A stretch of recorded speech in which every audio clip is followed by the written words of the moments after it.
आप one man army की बात करते हैं, नरेंद्र मोदी के चेहरे की बात करते हैं, लेकिन अब 2014 वाली स्थिति तो है नहीं। 2024 में जाने के लिए अब क्योंकि स्टेट इलेक्शन भी मोदी के नाम पर लड़ेंगे, सेंटर का इलेक्शन भी मोदी के नाम पर लड़ेंगे, अजय छवि अब मोदी की है नहीं। 2014 में तो हमारे पास बिल्कुल कुछ नहीं था गरिमा जी। 2014 में जो हम इलेक्शन में मोदी जी आए थे तो गुजरात मॉडल लेके आए थे, क्योंकि वहाँ 25-30 साल से चीफ मिनिस्टर रहे, तो उन्होंने जो काम किए उसको उन्होंने पेश किया और जनता ने विश्वास कर लिया। 14 से लेके अब 23 आ गया, 9 साल हो गए। 9 साल में माफ करना, कौन सा ऐसा वर्ग है जिसके लिए मोदी जी ने काम नहीं किया? नहीं, मैं तो कुछ और बात कह रही हूँ, मैं तो कुछ और कह रही हूँ, मैं ये कह रही हूँ कि मोदी के नाम पर कर्नाटक हार गए, पंजाब हार गए। मोदी जी ने इलेक्शन कैंपेन तो किया, कर्नाटक में किया, हारे, हिमाचल में किया, हारे, पंजाब। मेरा कहना, मेरा सवाल ये, बिल्कुल ठीक बात है, बिल्कुल ठीक है, लेकिन एक वर्ग के लिए भी कुछ उनको ही कर देना चाहिए। ठीक है शिवम, क्या चाह रहे हैं? ठीक है शिवम, लेकिन मेरा सवाल ये है कि अब वो अजय चेहरा नहीं है नरेंद्र मोदी का 2014 वाला, क्योंकि बहुत सारे, ये मैं कह रही हूँ और ये आंकड़ों के जरिए से कह रही हूँ कि बहुत सारे राज्यों के चुनाव जो आपने प्रधानमंत्री के नाम पर लड़े, उनमें जनता ने मैंडेट नहीं दिया। गरिमा जी, आपने अभी खुद ही तो कहा कि चुनाव मध्य प्रदेश हारे, छत्तीसगढ़ हारे और एक राजस्थान हारे, और उसके बाद लोकसभा बम्पर जीते। मतलब एक सीट छोड़िए, राज्य तो हार रहे हैं ना, राज्य तो हार रहे हैं। भाई डिबेट ये नहीं है, डिबेट मोदी जी प्रधानमंत्री 24 में बन रहे हैं कि नहीं बन रहे हैं, एक ये इशू है।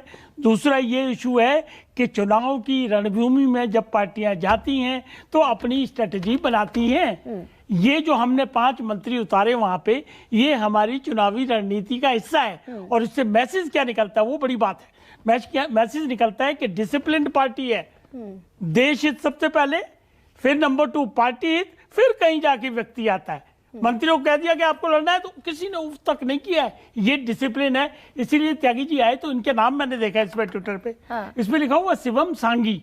तो मैंने इनसे पूछा ये सांगी क्या है, तो ये कह रहे नहीं ये संगी है। तो ये ट्रेनिंग है इनकी आरएसएस की शाखाओं की। तो आप मध्य प्रदेश का जिक्र कर रहे हैं, AK वाजपेयी, मध्य प्रदेश में 5 बड़े चेहरे थे, संसद में बैठे हुए थे, मंत्री थे, वीरेंद्र खटीक, ज्योतिरादित्य सिंधिया, नरेंद्र सिंह तोमर, फग्गन सिंह कुलस्ते, प्रहलाद सिंह पटेल। इनको आप विधायकी का चुनाव लड़वा देंगे। सांसद कौन बनेगा? अब एक काम करते हैं, सांसद कौन बनेगा? नहीं, अब एक काम करते हैं, अगली बारी शिवम जब आपकी मीटिंग होगी बीजेपी पार्लियामेंट्री बोर्ड की, तो इनको भी बुलाएंगे और विपक्ष के जितने बैठे हैं उनको बुलाएंगे कि भाई हम क्या क्या करें बताओ।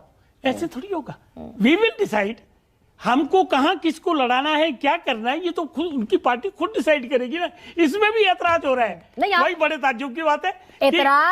ऐतराज इस बात पर नहीं है कि वाजपेयी बात तो, मैंने तो सवाल ये पूछा कि जिन नरेंद्र मोदी के नाम पर आप चुनाव लड़ रहे हैं वो अजय चेहरा मानते हैं? अभी भी यही बता दीजिए। अभी भी मोदी जी के नाम पे ही चुनाव लड़े जाएंगे सारे, और उनका चेहरा जैसे 2014 में चमकता था उसी तरह का आज है। अभी उसका एग्जाम्पल है G20, उसका एग्जाम्पल है महिला रिजर्वेशन बिल। मतलब कितने काम गिनाऊं मैं, मेरे पास तो ये लिस्ट इतनी लंबी चौड़ी है कि मैं आपको बता नहीं सकता।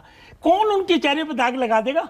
या 9 साल में कोई छीटा भी मार लिया किसी ने? ये बैठे हैं कांग्रेस वाले। लेकिन सारे छत्रपों को आप साइडलाइन कर देंगे, नेपथ्य में डाल देंगे। रमन सिंह का पता नहीं करिए, लेकिन रमन सिंह का पता नहीं। शर्म की बात यह है कि अजय आलोक जी ने क्या कह दिया, इलेक्शन कमीशन नपुंसक हो गया है। ओए होए होए, संविधान की तो दुहाई दे रहे हो, लोकतंत्र की दुहाई दे रहे हो। और एक साहब ने और कह दिया कि वो तो कठपुतली बन गई मोदी सरकार की इलेक्शन कमीशन। तो फिर और कह दिया कि जनता तो राक्षस है। मतलब क्या कर रहे हैं ये लोग, जनता के सामने क्या मैसेज दे रहे हैं? और फिर कह रहे हैं मोदी जी का चेहरा कहाँ है?